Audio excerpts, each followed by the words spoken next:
প্রচারে তৃণমূল প্রার্থীকে চিটার বলে কটাক্ষ সিপিআইএম প্রার্থী মিনারুল হোসেনের। মালতীপুরে জমছে হাই ভোল্টেজ লড়াই। বঙ্গে আসন্ন বিধানসভা নির্বাচনকে সামনে রেখে ক্রমশ উত্তপ্ত হয়ে উঠছে রাজনৈতিক পরিবেশ। মালদা জেলার মালতীপুর বিধানসভাতে তার প্রভাব স্পষ্ট। এই কেন্দ্রে জোরদার প্রচারে নেমে কার্যত ঝড় তুলেছেন সিপিআইএম প্রার্থী মিনারুল হোসেন। শুক্রবার গৌর হোল্ড গ্রাম পঞ্চায়েতের বালিয়ার সোনারাই সহ একাধিক এলাকায় ঘুরে বাড়ি বাড়ি প্রচার চালান তিনি এবং সাধারণ মানুষের সঙ্গে সরাসরি যোগাযোগ গড়ে তোলেন। প্রচারের শুরুতে প্রবীণ সিপিআই নেতৃত্বের সঙ্গে সাক্ষাৎ করে আশীর্বাদ নেন মিনারুল। এরপর দলীয় কর্মীদের নিয়ে এলাকায় জনসংযোগে বেরিয়ে পড়েন। মানুষের সমস্যার কথা শোনার পাশাপাশি রাজ্যের বিভিন্ন দুর্নীতি, বেকারত্ব এবং উন্নয়নের অভাবের বিষয় তুলে ধরেন তিনি। এলাকায় তাকে কাছে পেয়ে বিশেষ করে মহিলাদের মধ্যে উৎসাহ লক্ষ্য করা যায়। অনেকেই দুহাত তুলে আশীর্বাদ করেন এবং নিজেদের সমস্যার কথা জানান।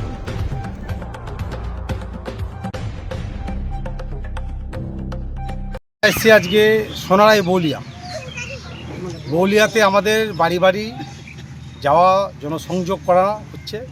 মানুষ চরম আশীর্বাদ করছে, দুহাত তুলে আশীর্বাদ করছে।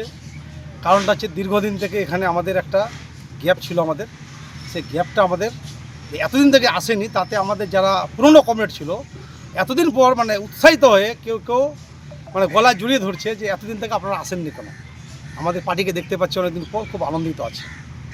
এবং মানুষের যেমন আমাদের এখানে একজন আছেন ভাতাটা করে দেয়নি, এই বিভিন্ন সব বলছেন আমাদেরকে যে আমার ভাতাগুলো করে দিয়েন, ব্যবস্থা করে দেন। আমরা মানুষের সঙ্গে আছি, মানুষের সঙ্গে থাকবো। এলাকায় উন্নয়ন হচ্ছে, দিদির যারা ভাইয়েরা আছে তাদের উন্নয়ন হয়েছে, কিন্তু সাধারণ মানুষের তো উন্নয়ন হয়নি। সাধারণ মানুষের আপনারা যদি দেখেন একটু চারিদিকে, তাহলে বুঝতে পারবেন যে কী উন্নয়ন হয়েছে। বলছি ওর তো না, উনি তো আর তৃণমূলের আগে ছিলেন না, আগে তো আরএসপি করেছে। মূলত আমরা এই ভোটটা দিয়েছিলাম, তখন তো 1% ভোট নিয়ে এসেছিলো এখানে। তো উনি তো দল বদলু করতে পারেন, একটু চিটার লোক তো, এদিক ওদিক করতে ভালোবাসেন। আবার কোন দিকে যাবেন ওটা আমরা জানি না, কিন্তু গড় বলে ব্যাপার নয়। মানুষ আমরা ভোটটা দিয়েছিলাম তখন, মানুষ আমরা চিনতে ভুল করেছিলাম, এবার আমরা মানুষ চিনতে ভুল করব না।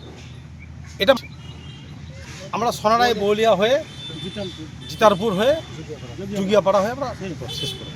করছি যে আমরা 15 বছর পর আমাদের প্রতীকে যে ভোট পেয়েছি, এটা আমাদেরকে এখানে আনন্দ আফসোস করছে যে এতদিন পর আমরা আমাদের সিম্বলটাকে দেখতে পেলাম।